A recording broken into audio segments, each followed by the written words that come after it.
সরকার ঘোষিত নির্ধারিত সময় নির্বাচন নিয়ে কোনো দলের বক্তব্য জনমনে নানা প্রশ্ন তৈরি করছে বললেন তারেক রহমান। জুলাই সনদকে সংবিধানের ঊর্ধ্বে স্থান দেওয়ার প্রস্তাবে আপত্তি বিএনপির, অঙ্গীকারনামার ৩টি দফা সংশোধনে দেবে পরামর্শ। ফেব্রুয়ারিতেও নির্বাচন দিয়ে বিদায় নেবেন উপদেষ্টারা, বললেন আসিফ নজরুল। অবাধ সুষ্ঠু নির্বাচন আয়োজনে দৃঢ় প্রতিজ্ঞ সরকার।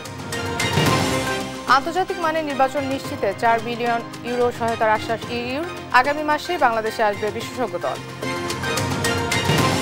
ডাকসু নির্বাচনে ছাত্রদল ছাড়া সব প্যানেল ঘোষণা, একদিন সময় বাড়ল ডাকসুতে। আন্দোলন জগন্নাথ ও বিরোধী শিক্ষার্থীরা। হত্যা মামলার আসামি পুলিশের জামিনে জুলাই যোদ্ধা ও শহীদ পরিবারের সড়ক অবরোধ, ওয়্যারলেস বার্তা ফাঁসকারী অমি রিমান্ডে। এবং আবারও আলোচনায় বিপিএল এ ফিক্সিং, ক্রিকেটার ফ্র্যাঞ্চাইজি সম্পৃক্ততার অভিযোগ, প্রতিবেদনের অপেক্ষায় বিসিবি সভাপতি। দেখছিলেন শিরোনাম সংবাদ রাতে, আপনাদের সঙ্গে আছি আমি মনাস সাদাত। এবার বিস্তারিত। অন্তর্বর্তী সরকার ঘোষণা অনুযায়ী ফেব্রুয়ারিতে জাতীয় নির্বাচন নিয়ে কোনো রাজনৈতিক দলের বক্তব্য জনমনে বিভ্রান্তি তৈরি করছে বলে মন্তব্য করেছেন বিএনপির ভারপ্রাপ্ত চেয়ারম্যান তারেক রহমান। নির্ধারিত সময়ে নির্বাচন হবে বলে প্রত্যাশাও জানান তিনি। জাতীয়তাবাদী স্বেচ্ছাসেবক দলের ৪৫তম প্রতিষ্ঠা বার্ষিকী উপলক্ষে আয়োজিত আলোচনা সভায় এসব কথা বলেন তিনি। বলেন, গণতন্ত্রকামী রাজনৈতিক দলগুলোর মধ্যে দূরত্ব তৈরি হলে ফ্যাসিবাদ পুনর্বাসনের সুযোগ পাবে।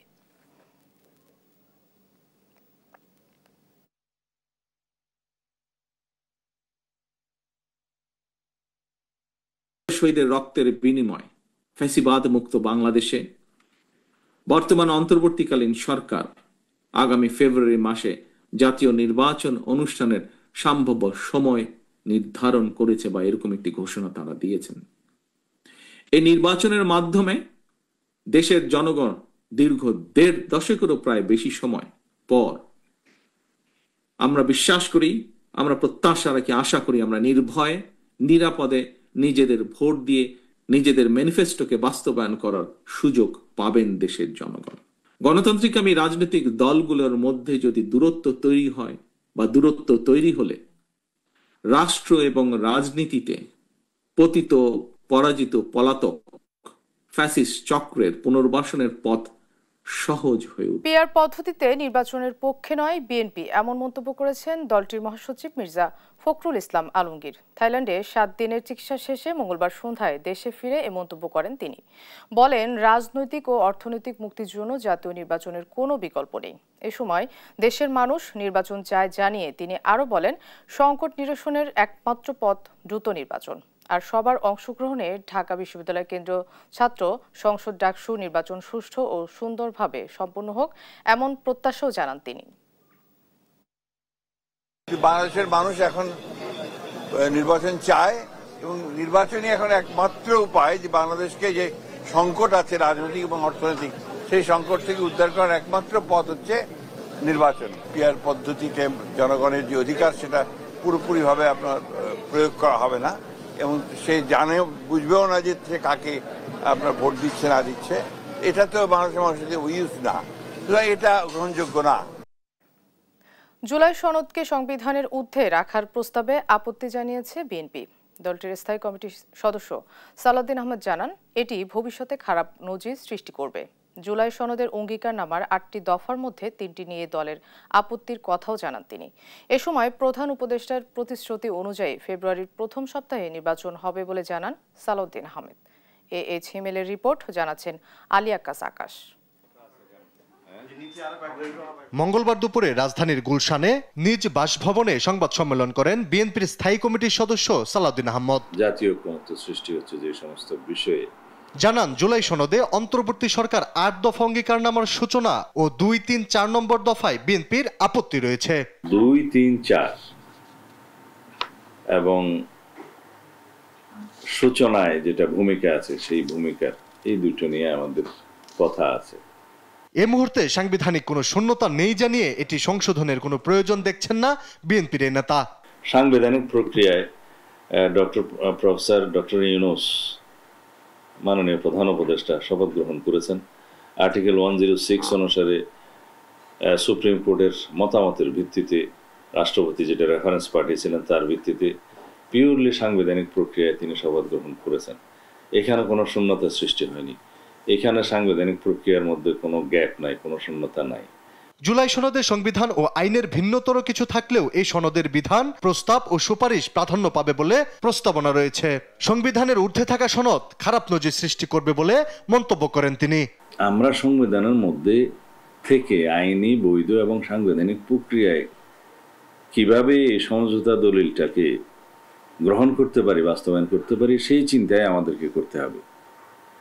এখন যদি বলা হয় যে এই সমঝোতা দলিলের সবকিছুই সংবিধানের উপরে প্রাধান্য পাবে, তো তাহলে পরে এটা একটা ব্যাড প্রেসিডেন্ট সৃষ্টি হবে ভবিষ্যতের জন্য। মাঠে রাজনীতিতে যে যাই বলুক, প্রধান উপদেষ্টার প্রতিশ্রুতি অনুযায়ী ফেব্রুয়ারির প্রথম সপ্তাহে নির্বাচন হবে বলে আশা জানান সালাউদ্দিন আহমদ। তো একটা পুরো জাতির জন্য আমরা ব্যাড প্রেসিডেন্ট ক্রিয়েট করাটা ঠিক হবে না। আলী আকাশ, দেশ টিভি, ঢাকা।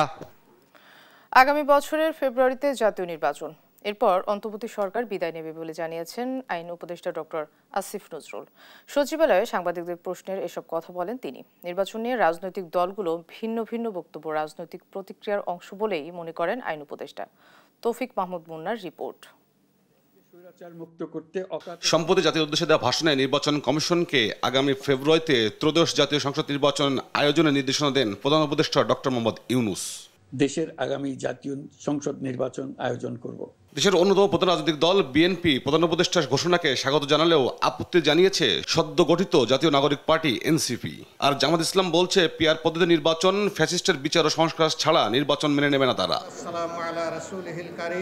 এ নিয়ে সচিবালয়ে গণমাধ্যমের মুখোমুখি হন আইন উপদেষ্টা ডক্টর আসিফ নজরুল। বলেন, নির্বাচন আয়োজনের দায়িত্ব সরকারের, কোনো রাজনৈতিক দলের নয়। ফেব্রুয়ারিতে নির্বাচন করতে সরকার দৃঢ় প্রতিজ্ঞ বলেও জানান তিনি। নির্বাচন অনুষ্ঠানের দায়িত্ব হচ্ছে সরকারের, নির্বাচন অনুষ্ঠানের দায়িত্ব দলের না। নির্বাচন অনুষ্ঠানে সরকার দৃঢ় প্রতিজ্ঞ। সকল কিছুই আমাদের যত স্টেপস আছে সকল কিছু আমরা মাথার মধ্যে এটাই রাখছি যে ফেব্রুয়ারিতে নির্বাচন, আমরা ফেব্রুয়ারিতে চলে যাব। নির্বাচন নিয়ে বিভিন্ন দলের মতপার্থক্যকে রাজনৈতিক কৌশল হিসেবে মনে করছেন আইন উপদেষ্টা। ট্র্যাডিশনালি যে সমস্ত রাজনৈতিক কথাবার্তা হতো এখনও ঠিক ওই রকমভাবেই কথাবার্তা হচ্ছে। কথাবার্তা খুব বেশি গুণগত পরিবর্তন হয় নাই। ফলে নির্বাচনের সময় নিয়ে কে কি বললো না বললো এটা আপনার রাজনৈতিক প্রক্রিয়ার অংশ হিসেবেই দেখবেন। দুদক এবং নির্বাচন ব্যবস্থা সংস্কার যেসব সুপারিশ এসেছে তা 2 মাসের মধ্যেই আইনের রূপ দিয়ে কথা বললেন ডক্টর আসিফ নজরুল। রাজনৈতিক দলের গুণগত মান যখন পরিবর্তন। তৌফিক মাহমুদ মুন্না, দেশ TV, Dhaka. Milestone school and কলেজে বিমান দুর্ঘটনায় নিহত শিক্ষক মাহিরিন চৌধুরী, মাসুকা বেগম ও মাহফুজা খানম মানবতা ও সাহসিকতার অনন্য দৃষ্টান্ত হিসেবে চিরস্মরণীয় থাকবেন বলে মন্তব্য করেছেন প্রধান উপদেষ্টা ডক্টর মোহাম্মদ ইউনূস। মঙ্গলবার বিকেলে প্রধান উপদেষ্টার সরকারি বাসভবন যমুনায় মাইলস্টোনের নিহত 3 শিক্ষক পরিবারের সদস্যদের সঙ্গে সাক্ষাতের সময় এ মন্তব্য করেন তিনি। প্রধান উপদেষ্টা বলেন, যারা অন্যের জীবন বাঁচাতে আগুনে ঝাঁপ দেয় এমন নাগরিক দেশে আছে বলে গর্ববোধ হয়। এ সময় 3 শিক্ষক পরিবারের কাছে তাদের স্মৃতি কথাও শোনেন প্রধান উপদেষ্টা। ত্রয়োদশ জাতীয় নির্বাচনকে আন্তর্জাতিক মানের করতে ইসিকে 4 মিলিয়ন ইউরো সহায়তার প্যাকেজ দেওয়ার ঘোষণা দিয়েছেন ইউরোপীয় ইউনিয়ন। মঙ্গলবার সকালে প্রধান নির্বাচন কমিশনারের সঙ্গে বৈঠক শেষে এ ঘোষণা দেন ইইউ রাষ্ট্রদূত মাইকেল মিলার। এর আগে প্রায় 1.5 ঘন্টা বৈঠক করেন তারা। মিলার আরও জানান, আগামী মাসে বাংলাদেশে একটি বিশেষজ্ঞ দল আসবে। তারা সম্ভাব্যতা যাচাই করবে নির্বাচনে ইইউ পর্যবেক্ষক পাঠাবে কিনা। এ সময় গণতন্ত্রের উত্তরণে বাংলাদেশকে ইইউ সমর্থন জানিয়ে তিনি বলেন, আগামী নির্বাচন গ্রহণযোগ্য ও আন্তর্জাতিক মানদণ্ড হবে।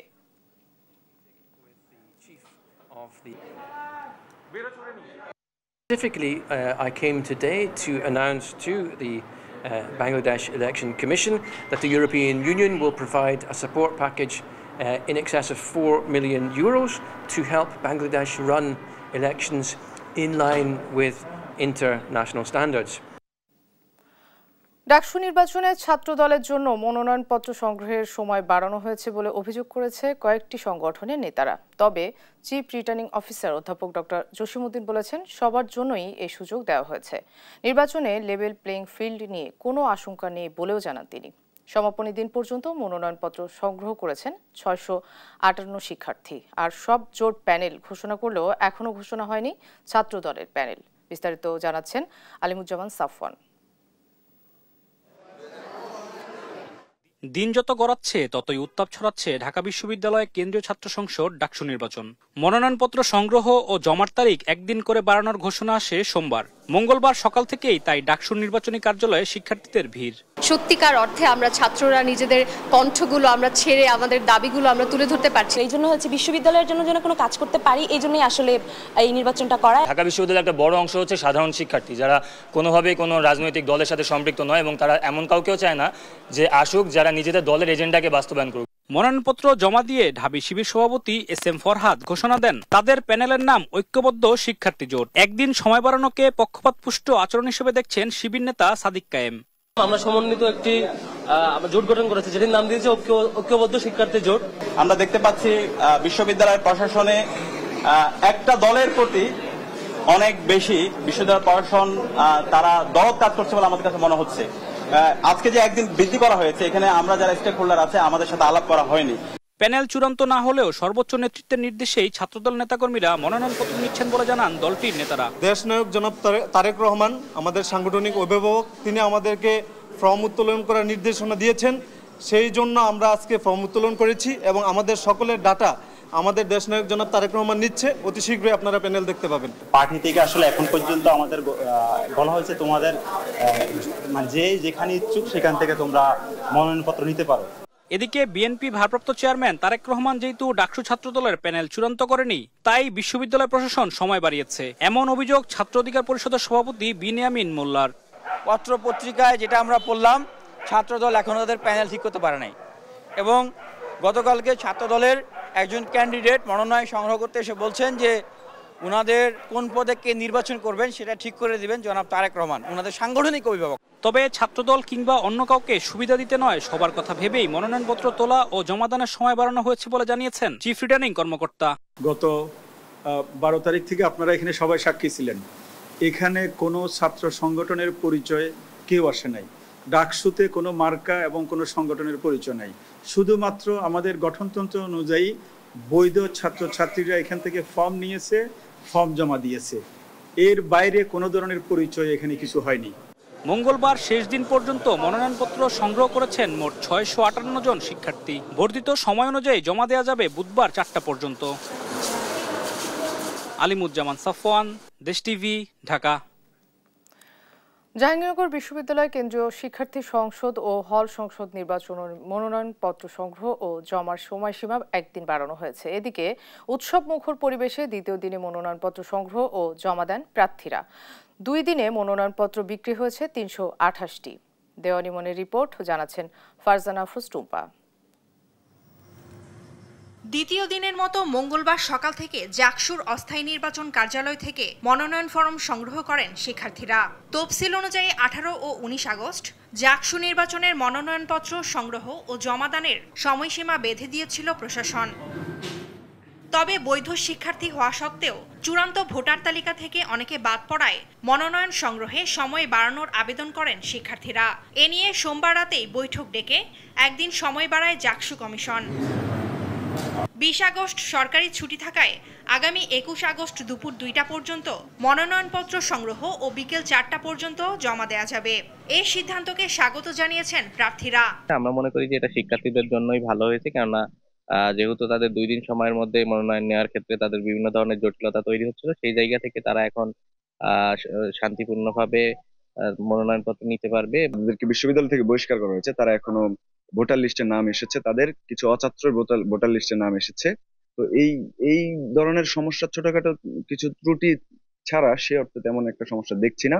তবে ছাত্রদল, ছাত্র শিবির ও বাকসাস বিষয়টিকে ইতিবাচক হিসেবে দেখলেও সবার মতকে সমান গুরুত্ব দিয়ে সুষ্ঠু নির্বাচনের তাগিদ তাদের। আমরা অন্যান্য জায়গায় দেখেছি নির্বাচন কমিশন সাধারণত ছুটির দিনেও কাজ করে থাকে। যদি ছুটির দিনেও কাজ করে থাকতো সেটি একদিন হতো এবং এটি যথাযথ হতে বলে আমরা মনে করি। লেভেল প্লেইং ফিল্ডের জায়গাটা আসলে মেনটেন করছে কিনা আমরা আমাদের উদ্বিগ্নতার জায়গা থেকে প্রশাসনের প্রতি আহ্বান জানাচ্ছি।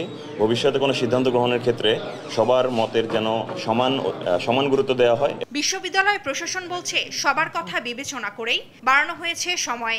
সুষ্ঠু নির্বাচন নিশ্চিতে ক্যাম্পাসে বসানো হয়েছে সিসিটিভি ক্যামেরা। নির্বাচনের দিন স্ট্রাইকিং ফোর্স হিসেবে থাকবে সেনাবাহিনী। শিক্ষার্থীদের আবেদন হচ্ছে যে আরেকটু সময় বর্ধিত করুন। গত রাত্রে নির্বাচন কমিশনের একটি সভা হয়েছে, সেই সভাতে শিক্ষার্থীদের আবেদনের পরিপ্রেক্ষিতে সেই সময় জমাদানের এবং গ্রহণের যে সময়টি আছে সেটা নমিনেশন ফর্ম সেটা বর্ধন করা হয়েছে। দীর্ঘ ৩ দশক পর আগামী ১১ সেপ্টেম্বর অনুষ্ঠিত হতে যাচ্ছে নবম জাকসু নির্বাচন, যেখানে ভোট দিবেন ১১,৯১৯ শিক্ষার্থী। ফারজানা আফরোজ টুম্পা, নিউজ ডেস্ক, দেশ টিভি। কেন্দ্রীয় ছাত্র সংসদ নীতিমালা অনুমোদন এবং নির্বাচনের সুনির্দিষ্ট রোড ম্যাপের দাবিতে ভিসি ভবনের সামনে অবস্থান কর্মসূচি পালন করেছে জগন্নাথ বিশ্ববিদ্যালয়ের শিক্ষার্থীরা। মঙ্গলবার দুপুরে বিশ্ববিদ্যালয়ের সাধারণ শিক্ষার্থী এবং বিভিন্ন ছাত্র সংগঠনের নেতারা এই কর্মসূচিতে অংশ নেয়। তারা বলেন, সুষ্ঠু রাজনৈতিক পরিস্থিতি তৈরিতে জাকসুর বিকল্প নেই, তাই দ্রুত দাবি মেনে না নিলে কঠোর আন্দোলনের ঘোষণা দেন তারা। চলতি বছরের ৩০ জুলাই শিক্ষার্থীরা জাকসুর রোডম্যাপ এবং সম্পূরক বৃত্তির বিষয়ে সুস্পষ্ট ধারণা দেওয়ার জন্য প্রশাসনকে 2 দিনের আলটিমেটাম দিয়েছিলেন, কিন্তু প্রশাসনের স্পষ্ট বার্তা না পাওয়ায় অবস্থান কর্মসূচি পালন করে শিক্ষার্থীরা। আজকে আমরা 2টা দাবি নিয়ে এখানে বসেছি। আমাদের দাবি আদায় না হওয়া পর্যন্ত আমাদের এই কর্মসূচি চলবে এবং পরিস্থিতি পরিবেশ বিবেচনা করে আমরা আরো কঠোর থেকে কঠোর দিকে আমরা দাবিতে হব। দাবি আদায় না হলে লাগাতার এরপরে প্রোগ্রাম আসতেই থাকবে। মানে এখানে এখন আর হয় দাবি আদায় হবে না হলে মানে আমাদের আন্দোলন চলবে, এখানে অন্য কোনো অপশন নাই। বেগম রোকেয়া বিশ্ববিদ্যালয় প্রতিষ্ঠার 17 বছর হয়নি ছাত্র সংসদ আইন, কিন্তু এ খাতে 22,000 শিক্ষার্থীর কাছ থেকে ফি নেওয়া হয়েছে, যদিও প্রকাশ করাই হয়নি কোনো হিসাব। এমন পরিস্থিতিতে ছাত্র সংসদ আইন বাস্তবায়ন ও নির্বাচনের রোডম্যাপ ঘোষণার দাবিতে আমরণ অনশনে বসেছেন শিক্ষার্থীরা। দফায় দফায় সমঝোতার প্রস্তাবেও ব্যর্থ হয়েছে বিশ্ববিদ্যালয় প্রশাসন। রফিকুল ইসলামের প্রতিবেদন। 2008 সালে রংপুর বিশ্ববিদ্যালয় দিয়ে যাত্রা শুরু করা এই বিদ্যাপীঠ রোকেয়া বিশ্ববিদ্যালয় নামে 2011 সালে যাত্রা শুরু করলেও রাখা হয়নি কেন্দ্রীয় ছাত্র সংসদ আইন। শুরুর পর থেকে এই 17 বছর নবীন শিক্ষার্থীদের কাছ থেকে 200 টাকা হারে সংগ্রহ করা হয় 44,93,400 টাকা। অভিযোগ উঠেছে লেজুর ভিত্তিক রাজনীতি বন্ধের অজুহাতে গেল 5 উপাচার্যর আমলে পরিকল্পিতভাবে নেতৃত্ব বিকাশের পথ রুদ্ধ করা হয়েছে। এতে শিক্ষার্থীরা নেতৃত্ব শূন্যের পাশাপাশি গণতান্ত্রিক চর্চা, রাজনৈতিক নেতৃত্বের অভিজ্ঞতা থেকেও বঞ্চিত হচ্ছে। তবে দুয়ার খোলা হয়েছে অনিয়ম দুর্নীতির। পিটা প্রদান করা সত্ত্বেও কিন্তু এই যে ছাত্র সংসদ প্রতিষ্ঠার যে বিষয় সেটা কিন্তু তৈরি হয়নি। ছাত্র সংসদ প্রতিষ্ঠা পেলে শিক্ষার্থীদের যে নেতৃত্ব বিকাশের যে সুযোগ, সেই সুযোগটি তৈরি হবে। নেতৃত্ব যে তৈরি হবে সেই পথটাকেই পঙ্গু করে দেওয়া হয়েছে। শিক্ষার্থীদের দাবির সঙ্গে একাত্মতা প্রকাশ করে বিশ্ববিদ্যালয়ের ছাত্র উপদেষ্টা বলছেন, ছাত্র সংসদের নামে আগের প্রশাসনের সংগ্রহ করা অর্থের খোঁজ জানে না বর্তমান প্রশাসন। এই অর্থটি বিশ্ববিদ্যালয়ের ছাত্র সংসদে যে আলাদা অ্যাকাউন্টে রাখা হবে, বিগত প্রশাসন এই অ্যাকাউন্টে আলাদা অ্যাকাউন্টে টাকাটা রাখেনি। ফলে এই যে 40 লক্ষ টাকার মতো যে একটা অ্যামাউন্ট, এই টাকাটা কোথায় আছে এটা বিশ্ববিদ্যালয় প্রশাসন এই মুহূর্তে জানে না। এই প্রেক্ষাপটে ছাত্র সংসদ আইন বাস্তবায়ন ও নির্বাচন আয়োজনের দাবিতে গত রোববার থেকে বিশ্ববিদ্যালয়ের প্রশাসনিক ভবনের উত্তর গেটে আমরণ অনশনে বসেছেন একদল শিক্ষার্থী। সিদ্ধান্তে অনড় থাকা শিক্ষার্থীদের সঙ্গে দফায় দফায় বৈঠক করেও সমঝোতায় আসতে পারেনি বিশ্ববিদ্যালয় প্রশাসন। সংসদের কোনো এখন পর্যন্ত আমরা দৃশ্যমান পদক্ষেপ দেখতে পাইনি। এরই শেষ কর্মসূচি হিসেবে আমরা আমরণ অনশনে বসেছি। আমাদের দাবি 2টা, বিশ্ববিদ্যালয় আইনে ছাত্র সংসদ ইনক্লুড করে গেজেট প্রকাশ করে রোডম্যাপ ঘোষণা করতে হবে এবং 25 সেপ্টেম্বরের মাধ্যমে আমাদের বিশ্ববিদ্যালয়ে ছাত্র সংসদ নির্বাচন দিতে হবে। শিক্ষার্থীদের এই করুণ অবস্থা আসলে দেখবার মতো নয়। এই দাবিকে যদি উপেক্ষিত করা হয় তবে নতুন বিপ্লবের সূচনা আবারও এই বেগম রোকেয়া বিশ্ববিদ্যালয় থেকে হবে। নির্ভুল ছাত্র সংসদ আইন তৈরি করতে কমিশনে পাঠানো হয়েছে উল্লেখ করে বাস্তবায়নে কিছুদিন সময় চেয়েছেন উপাচার্য। ছাত্র সংসদের জন্য কমিটি করে দিয়েছি, সেই কমিটির মাধ্যমে আমাদের বাংলাদেশে এই 4টে বিশ্ববিদ্যালয়ের যে সংবিধি আছে তাদের সাথে কালেক্ট করে সেটা আমরা একটা খসড়া সংবিধি বানাইছি।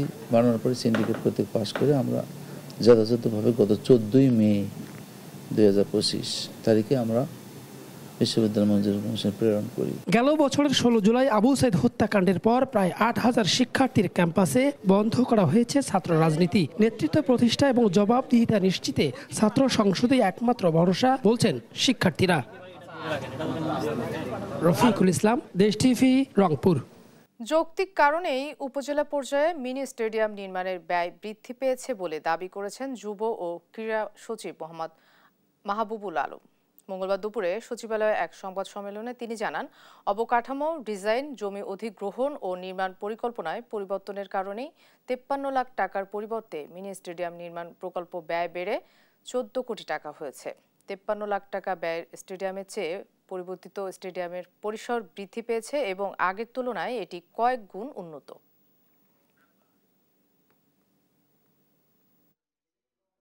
টাকাটা আপনার ক্যাটাগরিটা ভিন্ন। প্রথম পর্যায়ে ছিল 51 লাখ, যেখানে আমাদের জমি অধিগ্রহণের কোনো বিষয় ছিল না, আর এখানে জমি অধিগ্রহণ থেকে অনেকগুলো কম্পোনেন্ট সেখানে অ্যাড হয়েছে। আগামী 24 ঘন্টার মধ্যে গণঅভ্যুত্থানে শহীদ ইমাম হাসান তাইম হত্যা জড়িত সাবেক এসআই সাজ্জাদকে জামিনের সঙ্গে সংশ্লিষ্ট বিচারকদের অপসারণ সহ নানা দাবিতে সচিবালয়ের সামনে বিক্ষোভ করেছে জুলাই যোদ্ধা ও শহীদ পরিবারের সদস্যরা। দাবি আদায় না হলে আগামী রোববার সচিবালয় বা প্রধান উপদেষ্টার বাসভবন যমুনা ঘেরাও কর্মসূচির হুঁশিয়ারি দেন তারা। তন্দ্রা তারুণ্যের রিপোর্ট। মঙ্গলবার দুপুরে সচিবালয়ের সামনে বিক্ষোভ মিছিল করেন জুলাই শহীদ ও আহত পরিবারের সদস্যরা। রোদ বৃষ্টি উপেক্ষা করে সচিবালয়ের সামনের রাস্তা অবরোধ করেন তারা। বিক্ষোভ মিছিল নিয়ে সচিবালয়ের ভেতরে আসার চেষ্টা করলে আইনশৃঙ্খলা রক্ষাকারী বাহিনীর বাধার মুখে পড়ে জুলাই যোদ্ধা ও শহীদ পরিবারের সদস্যরা। এ সময় তাদের সঙ্গে দুর্ব্যবহার করা হয়েছে বলে অভিযোগ করা হয়। সেলিম ভাই, তাকে ওই পুলিশটার নাম অনেক, সে কিভাবে ধাক্কা মারে আর কিভাবে ধাক্কা মারার কিভাবে লাঠি নিয়ে মারতে যায়, পুলিশের কাছে আমি জবাব চাই। সচিবালয় তো আসলে 144 জারি করা থাকে, তারপরও তারা এখানে আমরা বাধা দেওয়ার চেষ্টা করেছি, পুলিশ তারপরে শোনে নাই। চেষ্টা করতেছে আলাপ আলোচনার মাধ্যমে এটা একটা সুষ্ঠু সমাধান করা। শহীদ ও আহত পরিবারের সদস্যদের অভিযোগ, আন্দোলনকারীদের হত্যা মামলার আসামিরা আইনের ফাঁকফোকর ব্যবহার করে জামিন পেয়েছেন। বিচার তো করলোই না, অথচ মোটা অঙ্কের টাকা খেয়ে খুনিদের জামিন দিয়ে দিতেছে। এর বিচার আমরা কাদের কাছে চাবো বলেন? দুই একটা ধরা হচ্ছে, তাদের বিচার না করে তাদেরকে জামিনে ছেড়ে দেওয়া হচ্ছে, আমাদেরকে জানানো পর্যন্ত হচ্ছে না। সন্তানকে কাজে নিয়েছে সেই বুঝে আপনারাও কারো সন্তান আমার একমাত্র ঘরের বাতি নিভে গেছে, তাই আমি বিচার চাই। জুলাই শহীদ ইমাম হাসান তাইমের ভাই রবিউল আউয়াল আন্দোলনকারীদের হত্যা মামলার আসামিদের জামিনের সঙ্গে সংশ্লিষ্ট বিচারকদের অপসারণের দাবি জানান। যেই দুইজন বিচারপতি জামিন দিয়েছে, আগামী বৃহস্পতিবারের মধ্যে তাদেরকে বহিষ্কার করতে হবে। বিক্ষোভকারীরা আইন উপদেষ্টা আসিফ নজরুলের পদত্যাগেরও দাবি জানান। পাশাপাশি জুলাই আন্দোলনকারীদের হত্যাকারীদের বিচারে সরকারকে রোডম্যাপ দেওয়ার আলটিমেটাম দেন। সারা বাংলাদেশ থেকে শহীদ পরিবার আসবে, আহত পরিবার আসবে, ছাত্র জনতা আসবে, আমরা সচিবালয় এবং প্রয়োজনে যমুনা ঘেরাও করব ইনশাআল্লাহ।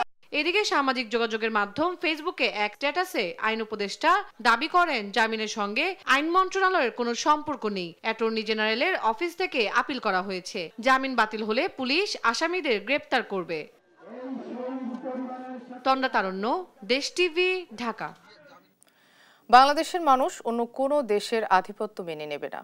জুলাই গণহত্যার বিচার না করে নির্বাচনের দিকে গেলে সবাই রুখে দাঁড়াবে বলে মন্তব্য করেছেন ইসলামী আন্দোলনের আমির সৈয়দ রেজাউল করিম। মঙ্গলবার বায়তুল মোকাররম মসজিদের উত্তর গেটে জুলাই সনদকে আইনি ভিত্তি দেওয়া, আইন শৃঙ্খলা পরিস্থিতির উন্নয়ন ও পিআর পদ্ধতিতে নির্বাচনের দাবিতে ইসলামী আন্দোলন বাংলাদেশ ঢাকা মহানগরী দক্ষিণ ও উত্তর আয়োজিত বিক্ষোভ সমাবেশে একথা বলেন।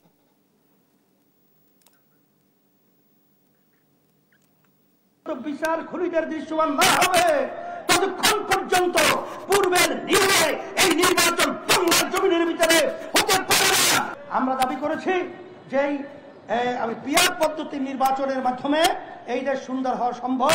পেশি শক্তি এবং কালো টাকার দৌরাত্ম্য এবং বিভিন্ন পর্যায়ে যে গুন্ডাদের তাণ্ডব, এটা বন্ধ হওয়ার একমাত্র পদ্ধতি হলো পিআর পদ্ধতির নির্বাচন। সব ধর্মের বিভেদ ভুলে ঐক্যবদ্ধ থাকতে হবে, পাশাপাশি নিজ নিজ কর্তব্য যথাযথভাবে পালন করার আহ্বান জানিয়েছেন প্রাথমিক ও গণশিক্ষা উপদেষ্টা ডক্টর বিধান রঞ্জন রায় পোদ্দার। মঙ্গলবার ঢাকার ঢাকেশ্বরী জাতীয় মন্দির প্রাঙ্গণে কেন্দ্রীয় জন্মাষ্টমী উৎসব 2025 উপলক্ষে আয়োজিত আলোচনা সভা ও পুরস্কার বিতরণী অনুষ্ঠানে তিনি একথা বলেন। তিনি বলেন, শ্রীকৃষ্ণের জন্মবার্ষিকীতে দুটি শিক্ষা বুকে ধারণ করতে হবে। একটি হচ্ছে সব ধর্মের বিভেদ ভুলে ঐক্যবদ্ধ থাকা, আর অন্যটি হচ্ছে আত্মশক্তিকে বলীয়ান হয়ে নিজেদের কর্তব্যকর্মে নিয়োজিত হওয়া। সব ধর্মের সম্প্রীতির মাধ্যমেই আগামীর বাংলাদেশ বিনির্মাণ করাতে হবে বলেও মন্তব্য করেন উপদেষ্টা। এই শ্রীকৃষ্ণের জন্মবার্ষিকীতে আমরা দুইটা শিক্ষা মনে ধারণ করে নেই। একটা হচ্ছে এই ঐক্যবদ্ধতা, সাম্প্রদায়িক বিভেদ ছেড়ে ঐক্যবদ্ধতা এক। দুই নম্বর হচ্ছে আত্মশক্তিতে বলীয়ান হয়ে নিজের কর্তব্য কর্মে লিপ্ত হই, তাহলেই শুধুমাত্র আমরা তার প্রতি প্রকৃত শ্রদ্ধা, আমাদের ভক্তি প্রদর্শন করতে পারি। গ্রাহকদের ইসলামী ব্যাংকিং সেবার চাহিদার কথা বিবেচনায় ঢাকায় পূবালী ব্যাংকের গ্রিন রোড ইসলামী ব্যাংকিং উপশাখা শুভ উদ্বোধন করা হয়েছে। মঙ্গলবার উদ্বোধন অনুষ্ঠানে প্রধান অতিথি হিসেবে উপস্থিত থেকে ইসলামী ব্যাংকিং উপশাখাটি উদ্বোধন করেন পূবালী ব্যাংক পিএলসির ব্যবস্থাপনা পরিচালক ও সিইও মোহাম্মদ আলী। অনুষ্ঠান প্রধান অতিথি বক্তব্যে তিনি বলেন, গ্রাহকদের ইসলামী মূল্যবোধ ও নীতি মেনে ব্যাংকিং সেবা দেওয়ার জন্য পূবালী ব্যাংক প্রতিশ্রুতিবদ্ধ। এ সময় দেশের প্রতিটি অঞ্চলে ইসলামী ব্যাংকিং উপশাখা পৌঁছে দিয়ে পূবালী ব্যাংক ইসলামী ব্যাংকিংয়ের একটি মানদণ্ড স্থাপন করবে বলে প্রত্যাশা ব্যক্ত করেন তিনি। অনুষ্ঠানে আরও উপস্থিত ছিলেন ব্যাংকের উপব্যবস্থাপনা পরিচালক, কোম্পানি সেক্রেটারি ও মহাব্যবস্থাপক সহ আরও অনেকে।